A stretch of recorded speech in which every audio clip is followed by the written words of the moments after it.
Hey, everybody. Welcome back to Entrepreneur Success Academy.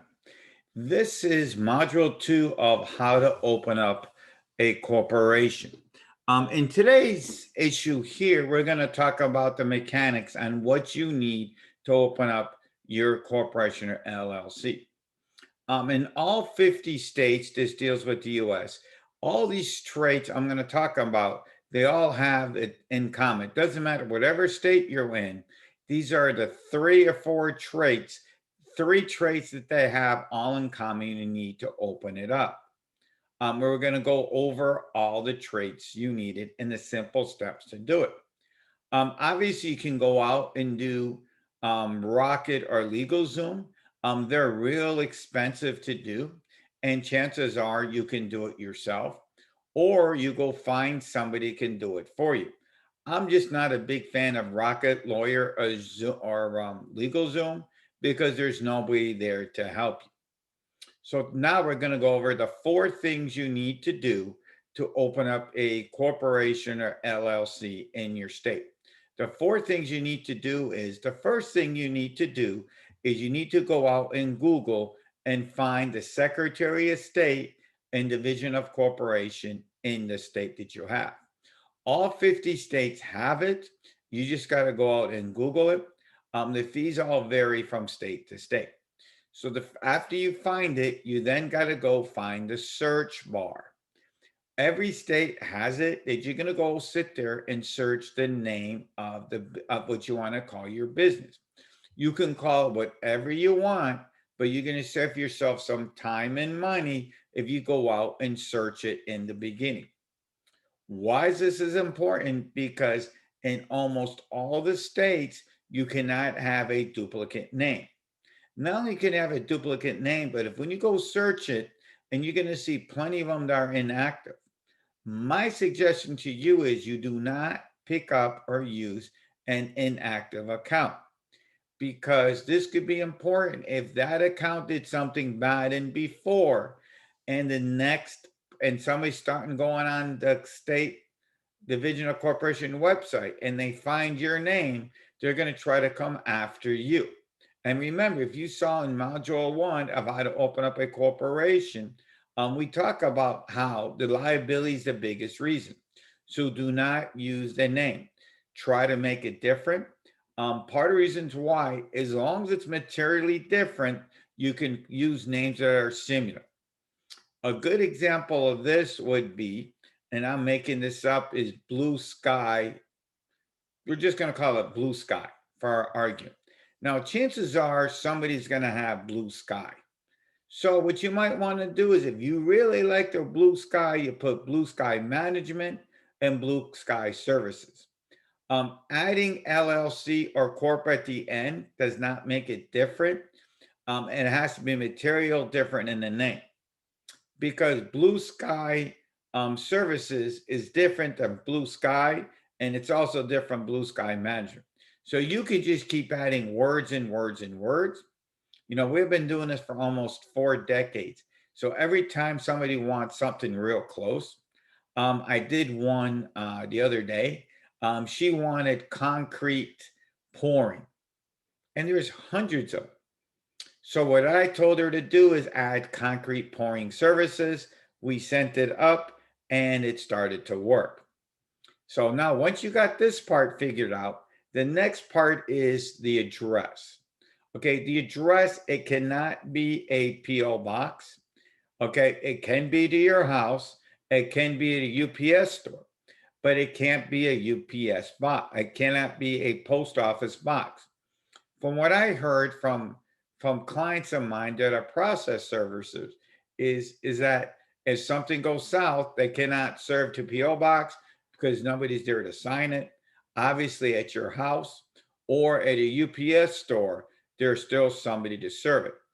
The address must be in that state. Okay. You can have partners, and we're going to go over that in a minute. You can have partners in other states, but the corporate address must be in that state.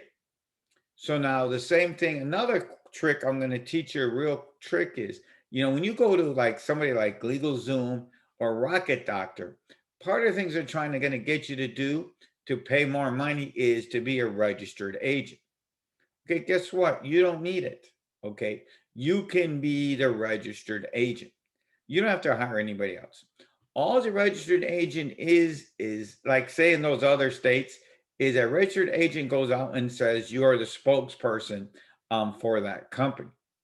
A lot of people use registered agent. Here's a good example of, and here's a prime example would be Walmart. Walmart would have a corporation in Florida.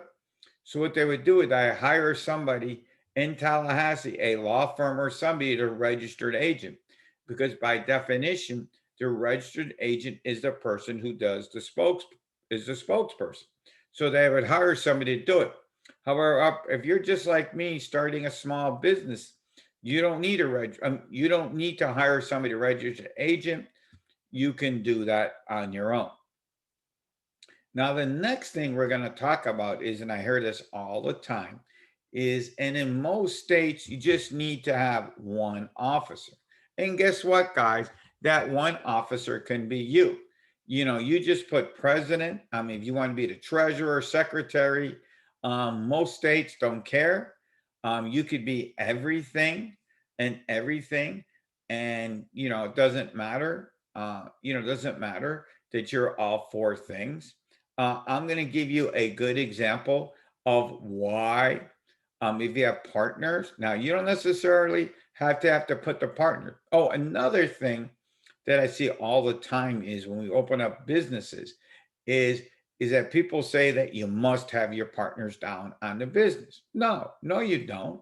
You just need, for every state, you just need to have a president. Now, you may want to have your partners on the papers for other reasons.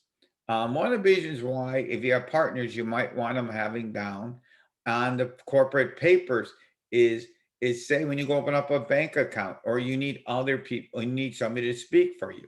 If you're busy and that other person isn't part of the corporation, they're not allowed to speak with you. Let me give you my real world example, because I like to always show you some real world examples. In my business, I have my wife as a vice president. Part of the reason why I have her for the vice president is now she can open up the bank accounts for me. She can talk for any credit cards, anything. She can speak for me.